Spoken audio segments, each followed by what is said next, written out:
Hey everyone, welcome to the RotoGrinders Morning Grind podcast. I'm your host, Stevietpfl.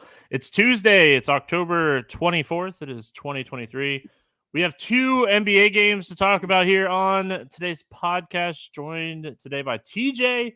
NBA season is back. We're back on a normal 5 days a week morning grind schedule. I know we took Monday off and we've been taking a couple days off. Listen, I had to recharge the batteries a little bit, all right? So I've enjoyed a couple nights going to sleep at like 10:30. I don't know what that is, but TJ, what's happening, my friend? Excited for basketball to be back. Only a 2-game slate to start things out, but they're both exciting games. We got high totals, close spreads, some of the best players in the league playing, and it's the NBA season is here. So very exciting stuff. I'm ready to dive in. Yeah, I'm excited basketball's back. I am strictly a single entry player when it comes to NBA. I'll probably say that a million times throughout the season. But with kids and not having the time needed to make adjustments to lineups, I strictly focus single entry on NBA. So if you're new to NBA, opportunity equals fantasy points. I mean, that's one of my favorite things. I don't look at a ton of defensive stats. I'm interested to hear your thoughts, TJ. I'm much more of usage, minutes, that kind of stuff when it comes to the NBA. I hardly ever look at like defensive matchups unless, I mean, throughout the year we'll be like, all right, well, we know centers against Charlotte, just an amazing spot. That's something that we'll talk about a bunch. But I am minutes, and I think minutes equal opportunity. Yeah, I'm with you there. And the one other thing I'd throw in is not so much defensive stats from the other team, but pace. Pace is the one thing that I look at quite a bit because it kind of factors in with those other things that you mentioned of it comes down to usage and opportunity. And a lot of the time, all minutes aren't created equal. Correct. And so getting a few extra possessions in there is something I'm really interested in looking at as well. Also, I mean, if you are a longtime morning grind listener, we've changed some stuff up this offseason with baseball and football. We are now live on YouTube. Most nights it will be at 10 p.m. Eastern. You can hang out with us live, hang out and chat. We try to answer questions in chat as we're going. And yeah, come hang out with us. Subscribe to the RotoGrinders Morning Grind on YouTube. It's a separate YouTube compared to just the regular RotoGrinders. So yeah, if you haven't already, make sure you subscribe. Hang out. All right, TJ, we got 2-game slate, like you said. Just it's a slate with a lot of studs. We have 4 really good basketball teams, and a great way to kick off the NBA season is have 2 games with really good potential, and both of these games have really good potential. So let's get into it. Get started with the Lakers at the Nuggets. 228 total in this game. Denver, a 4.5-point favorite. Only injury news here that we have as of right now is Vanderbilt is questionable. Or no, he got ruled out. Just kidding. He got ruled out for the Lakers. I literally told TJ that before the show, that I wrote it down as questionable when I did my injury report earlier. And I was like, oh, he got ruled out today. Throughout the day, I was like, I'm going to mess this up. Guess what? I messed it up. We'll start with the Lakers here, TJ. I mean, as far as the Lakers are concerned, not too much difference in what we saw last year. They brought in, Jackson Hayes, Taurean Prince, Cam Reddish, Christian Wood. Gabe Vincent came over as well.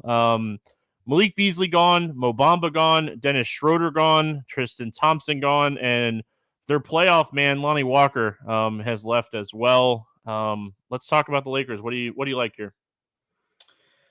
I mean, Anthony Davis up top is definitely my preferred spend-up option of this team. If I'm choosing between one of LeBron or Anthony Davis, it's probably going to be AD here. But both Austin Reeves and D'Angelo Russell, I think, look like really strong mid-tier options today. The one low-owned option that I'm very, very interested in getting to is going to be Christian Wood. Like you mentioned, no Jared Vanderbilt. And if he's really going to be sub 5% or even just single digit own on a 2-game slate to start off the season, obviously like it's listed at like 1% right now, but I'm assuming that's going to go up. But if this stays in single digit, I think that is the best like boom bust spot on a slate, because we have him projected for 15 minutes right now, but I feel like that could be 7 minutes and it could be 27 minutes. And he's always been a great point per minute producer. And so I'd be looking to like the Anthony Davis, Austin Reeves, D'Angelo Russell as the main three I would want to get to. But Christian Wood, I think, makes for a very, very interesting tournament play. I think Christian Wood's going to get decent minutes off the bench, but I think his usage is going to be really high. Because, I mean, he's competing with usage with like Gabe Vincent and Hachimura, I would assume would kind of be like the usage guys in that second unit. So, I mean, Prince, he's going to start. He's going to be a solid value play. I know at least on DraftKings, because that's what I have up in front of me. He's 3,500 over there. I mean, he's not a huge point per minute guy. So you're really just playing him because he's starting.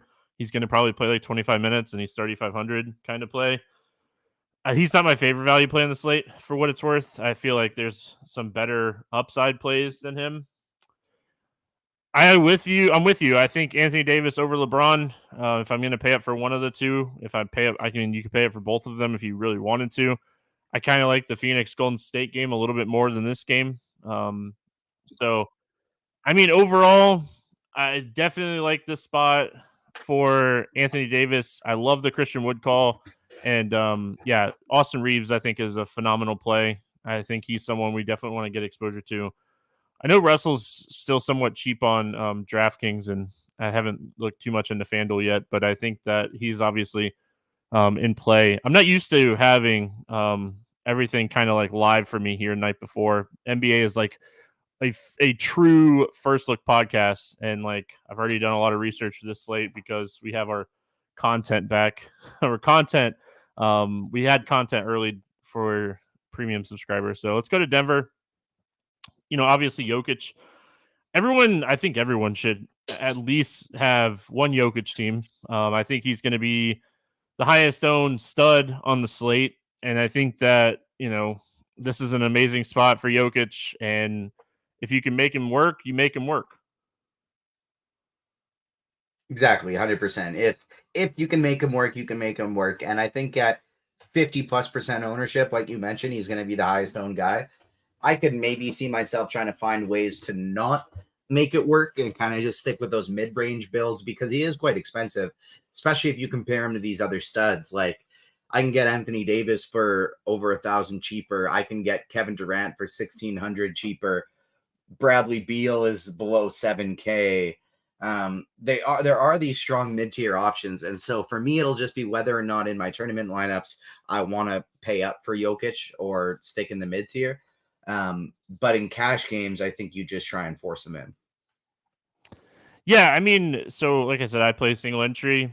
He's definitely my favorite stud. I mean, I'll find other ways to get different on this slate, but he's the guy. I think Jamal Murray on non-Jokic teams is super interesting. Building like a Jamal Murray, Michael Porter Jr., hoping Jokic doesn't go for like 60 team is, you know, I think a way to get different with your Denver builds. It's a 2-game slate. I mean, Jokic is going to be 60% owned. So that's always what you're worried about when you're playing Jokic is just ownership, and it's going to be even higher on a 2-game slate. I like Michael Porter Jr. I don't hate Aaron Gordon. KCP should play a good amount of minutes here. The bench is where it gets super interesting, TJ, because like I don't know where the usage. I was trying to project this when I was looking at research earlier, but I have no idea. I assume the usage is going to be Christian Braun. I'm interested to hear your takes on like the second unit usage here for opening night. So for single entry style stuff today, I think I'm very interested in doing the Jamal Murray, Aaron Gordon, maybe and KCP route, do the fade of Jokic and build that mid-tier style team. But I think if I were running 150 in this spot, which I still may, I don't really know yet. I haven't looked at it fully, looked at the different contests. I think this Denver bench is the best spot to capitalize on in 150 max. And I think you go to like lineup HQ, you set a rule that you don't want to play more than one or two of these bench guys, but I think you get exposure to all of them. Justin Holiday, Julian Strother, maybe a little Reggie Jackson, and then of course Christian Braun. Braun being my favorite of that group. I think you just take shots on all of these guys today if you're building a lot of lineups, because we really don't know what the second half of their rotation is going to be. We're just guessing, and everybody's just guessing. And so if all of these guys are going to be 1, 2, 3% owned on a 2-game slate, I'm probably going to try and get like 5 to 8% of each of them, make sure I'm double the field. So if one of them ends up playing 24 minutes off the bench, has a great game, then I'm over the field. Yeah, I mean, listen, Denver, I every year I go through and I start looking at like situations and like who's gone, who's in, who's out type of thing. They really, I mean, Justin Holiday came in, and then like you mentioned, Julian Strother, but Bruce Brown, Thomas Bryant, Jeff Green, Ish Smith, they're gone. I mean, the second unit is a lot weaker overall than it was, for this run that Denver had last season. So I'm really interested in, like I said, Christian Braun. I like the Julian Strother call a lot. He is really cheap, and dude shot lights out in preseason. I mean, preseason NBA is something people will overreact to, but I mean, it's a 2-game slate. We got to at least look at it. So one thing else I want to note here really quick is with a shallow bench, could see big minutes from Denver players in this game. I mean, we could see a very high minute like kind of run here for some of these guys like Michael Porter Jr., Jamal Murray. These guys might play big minutes. Aaron Gordon.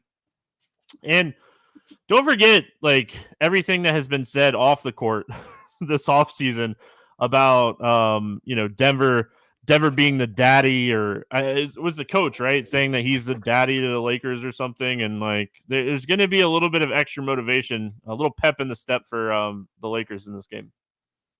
Yeah, exactly. You never really know how to quantify that kind of thing. Who's going to be the person to take it on? Maybe that gets you to want to get a little overweight on LeBron James in tournaments, coming in at like early on at like low 20s projected ownership. So maybe that does make him a little bit more interesting for tournaments. The one thing I'll say is how I usually like to do tournaments on a small slate like this. I will game stack one of the 2 games. Like that's kind of, I very rarely will just try and have an even match of the 2. I want to play this as chances are one of them stays relatively close and one of them maybe doesn't. We don't know which one it's going to be with these spreads, but I would rather play the game of I get the total that goes 124 to 120 and the other game ends up 108, 107, something like that. Even if it's close, it's a much lower scoring game. And I would rather, like, if I'm building 3, I'll have a 1 game stack of one game stack of the other, and then maybe the other one will be somewhere in between. But I'm going to be loading up in my lineup. So the one team that I was talking about, Denver, like I'll play Murray, Gordon, and Caldwell Pope together, and I'll run it back with Anthony Davis, Austin Reeves, and maybe even somebody like a Taurean Prince on the other side, and just try and get like as much exposure as possible there. Nothing else really to add on this one. Let's move on to the other game here. We got Phoenix at Golden State, 232.5 total in this one. Golden State a 1-point favorite. Draymond out. Booker and Beal officially questionable. We'll see if they play. That's obviously the news. It wouldn't be an NBA slate if we didn't have big news. And of course, it's the late game. Hopefully, we get some kind of news here. But I mean, what we know is they both want to play. They're both expected to play.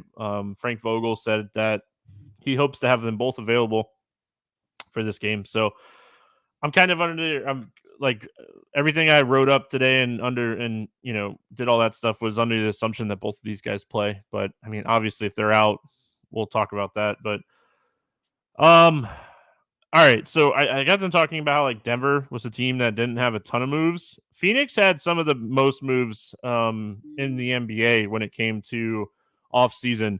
Ayton is gone. Bismack Biyombo is gone. Baisley's gone. Torrey Craig's gone. Chris Paul is gone. Cameron Payne is gone. Terrence Ross is gone. Shamit's gone. TJ Warren is gone.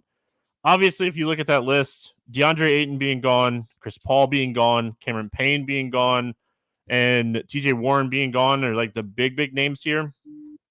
Grayson Allen is with Phoenix now.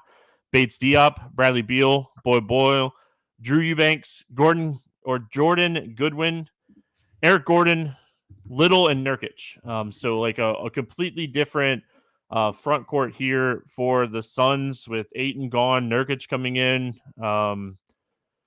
Let's start with Phoenix. I think this is one of the spots on this slate, TJ, where I'm like, we have no idea how to project the usage. Everything I want to project says Kevin Durant should be the alpha. But like, who are we gonna say, or how are we gonna sit here and say like Booker and Beal are not gonna get their shots?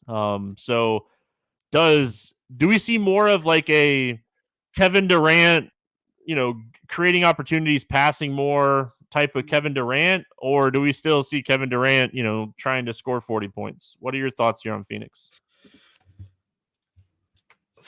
I don't know, but I think they're all priced where I want to play it all. I want to play all of them.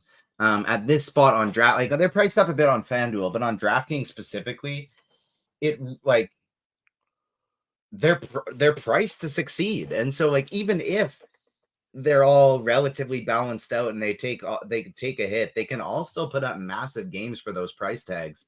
Durant should be 9,500, Booker should be 9,200, Beal should probably be 78. And so I definitely think Beal is the clear number 3. Like you look back to the Miami Heat when LeBron and Wade were there. Early on, there were games that it was LeBron's game. There were games that it was D Wade's game, but Chris Bosh was always the number 3. I think that's going to be the case with Bradley Beal. There's going to be games where he's super hot from 3 and puts up 40 points. But for the most part, I think he's going to be the clear number 3. I think Booker is going to be the de facto point guard and is going to likely probably average 7-8 assists this year, 6 to 8 assists this year. So I have a lot of interest in all 3 of these guys for fantasy purposes. Throw Nurkic in there too. Eric Gordon, I think, is amazing today. Not amazing in general, but an amazing fantasy play today. But Booker and Durant specifically, I'm going to try and get to a lot of these guys. I think, obviously I'm with you. I think getting exposure to Phoenix this game as a whole just seems really good. It's projected to be the faster paced of the 2 games. And I kind of agree with that. So I have a lot of interest in Durant. For what it's worth, I was just going to say, with Durant, we talked about the narrative between Los Angeles and Denver. That's going into Golden State, first game of the season. That is kind of a narrative I want to buy into. Hoping the best here. I think that's Jordan Addison. It is Jordan Addison leaving the field, going to the locker room. Hoping the best for him, because that would it would shape up next week's slate, because all the sites already have the slates posted, and if he's out and Jefferson's out, Minnesota is going to be interesting going up against Green Bay. He's putting up an insane game this game too. Fantasy wise, he crushed tonight, but hopefully he's okay. I didn't see the play. I just looked up and saw that he was going off the field. I do want to note really quick, as far as like Phoenix is concerned, I think Okaji is really interesting, because if he starts, he's super interesting. But also if Okaji starts, so my projected starting lineup for them is Beal, Booker, Okaji, Durant, Nurkic. If that is the starting 5, I have a lot of interest in Grayson Allen and Eric Gordon as second unit producers in this game. So watch that news. So, and either of those guys could end up closing depending on how they're playing as well. Yeah, I could easily see Eric Gordon or Grayson Allen closing over Okaji in a close game that's competitive. So, and in this game, maybe even over Nurkic as well. Oh yeah, because the size game. So, all right, let's go to the Golden State Warriors here. Obviously, like mentioned, Draymond Green out. I think that is it's huge news on this slate, at least, because that definitely means Looney is going to have to play 25 to 30 minutes in this one. Another team that didn't have a ton of moves this offseason, DiVincenzo's gone. Jordan Poole was the huge one here. And we should note, like, JaMychal Green is gone as well. They brought in Chris Paul, Rudy Gay, Dario Sarge is an interesting one. Rudy Gay's already gone. Oh yeah, that's right. I forgot. You're right. Going and looking at the Golden State side of this game, I think a lot of focus is going to be potentially on Curry. One of my favorite, if not my favorite play on the slate today is Klay Thompson. Klay Thompson and Andrew Wiggins should have really high roles here with Draymond Green off the floor. Steph's going to get his. But I feel like this is a spot we could look at Klay Thompson and Wiggins. Like Chris Paul is going to be a fantastic fit for this team. He can be that role player that goes out and gets 12 assists, and you're getting a guy like Chris Paul dishing the ball off to Curry and Klay. Like that's scary to even think about. If you're playing 150 lineups and you want to play Chris Paul and Wiggins in all 150, I think that is totally reasonable. They're going to both be 80-ish% owned. And so you like factor that into some things, but they are the two guys who are the most grossly underpriced on this slate. I do like we're projecting Klay for almost 50% ownership right now. I don't think it's going to be that much. And so I do think it'll be a very strong tournament play, but Paul and Wiggins, they are the two best plays on the slate. You can play Curry with them. It's a 2-game slate. You can game stack up whatever you want. If you're not playing Chris Paul, I would say you're making sure you're either playing Steph Curry or Gary Payton Jr., like Gary Payton II. If you're playing, say something like a game stack of the Lakers and Denver, and you're fading Chris Paul, I would make sure I throw in Gary Payton as a value because you're kind of assuming that Phoenix and Golden State game is going to be a blowout or he gets hurt, and that's why you're fading him. And so if that's the case, I think Gary Payton is probably your most likely player to succeed in that situation. If you're not going Curry and Klay Thompson. Yeah, Chris Paul is way too cheap on DraftKings. Like it's his price is kind of silly, and then like with Draymond getting ruled out, it'd be interesting to see like the role that like Draymond and Chris Paul, like, you know, is Chris Paul gonna affect Draymond's like passing and assist totals and DFS totals just in general? I think the answer to that question is yes. We'll see over the first 2-3 weeks of the season, but I think for this game with Draymond out, Chris Paul 5,600, Wiggins 5,500. I agree with you. I mean, they're two of, if not the two top plays on the slate as far as point per dollar. And I keep saying, like, I don't have FanDuel in front of me. My account got locked again. Gosh, it's so annoying. Like, they make it so difficult to log into their website. Listen, I get it, and I'm glad that happens, that, like, you can't get your account hacked and everything, but it's so hard to get on there. I guess I could pull up. I'm not used to having Lineup HQ actually live when we do the podcast, but let me pull up really quick. NBA FanDuel, and are they? I think Chris Paul is priced up, right? If I remember correctly, he's $8K on FanDuel, so that obviously makes Chris Paul a lot tougher on FanDuel. But Wiggins and Klay Thompson, I know, are cheap.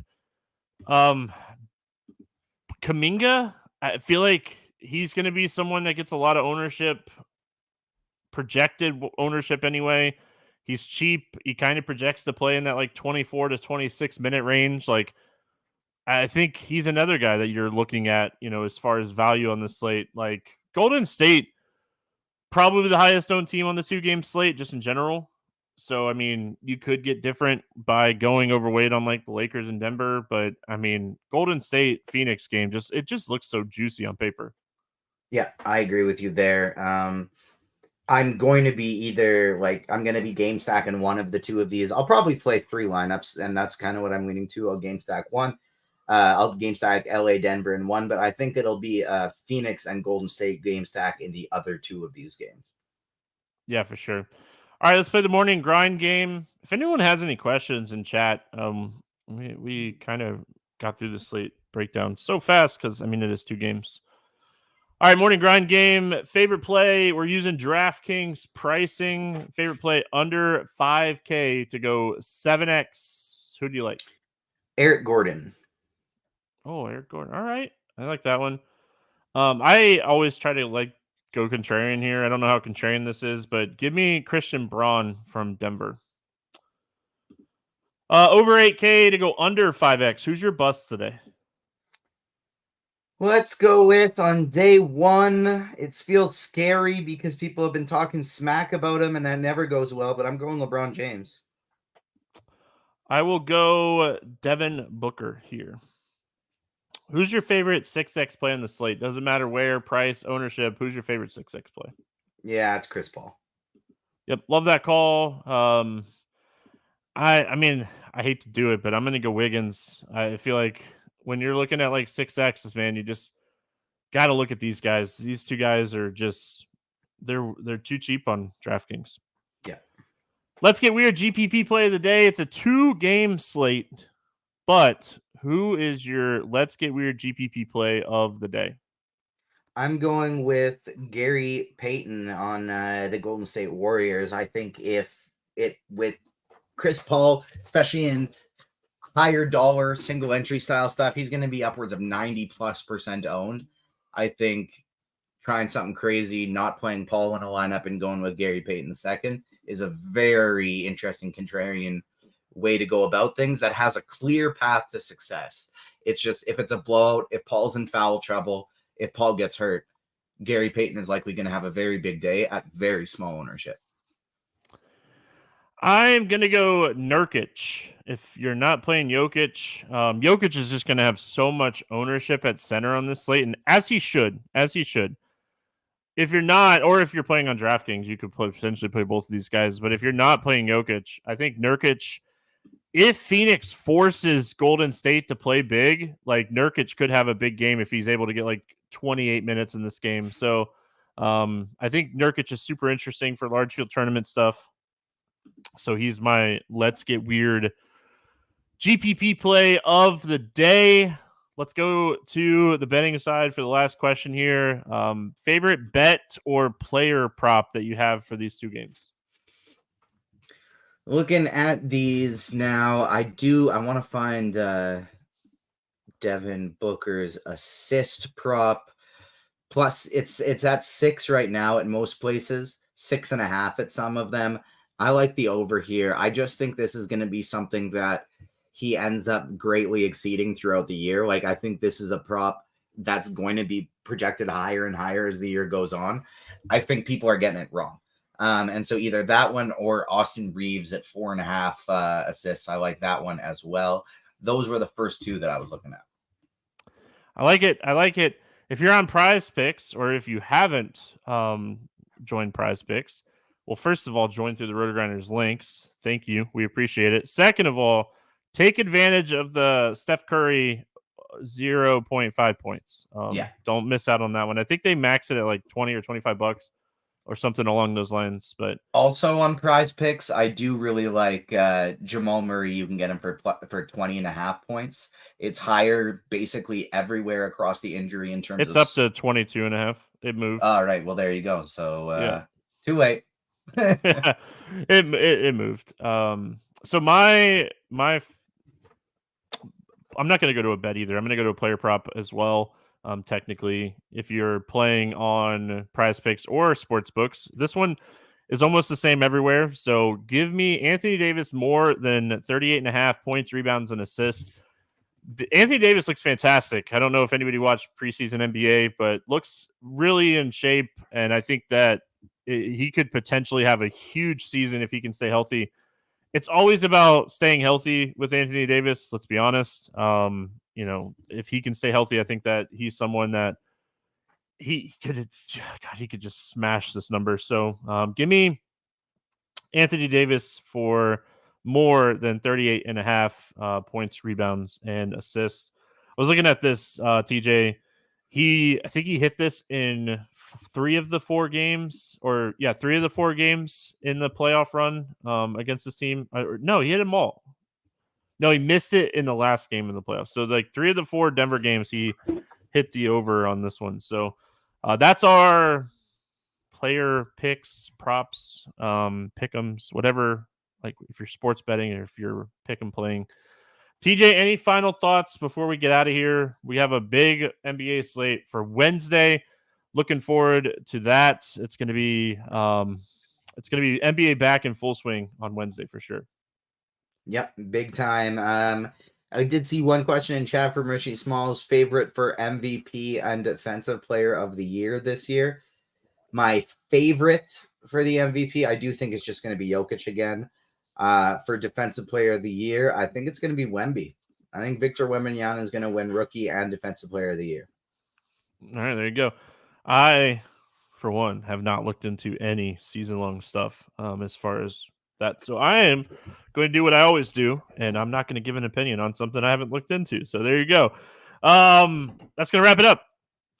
As always, bankroll management. It's a 2-game slate. I know you're super excited for NBA to be back. Everyone's excited. Bankroll management. It's 2-game slate. Enjoy it. It's going to be 2 really good games. But again, it's 2-game slate. Wednesday, big slate. Let's have some fun. Hope everyone has a fantastic Tuesday. If you haven't already, subscribe to the RotoGrinders Morning Grind YouTube. If you have, thank you. We appreciate it. We'll be back tomorrow. Good luck, everyone. We'll see you then.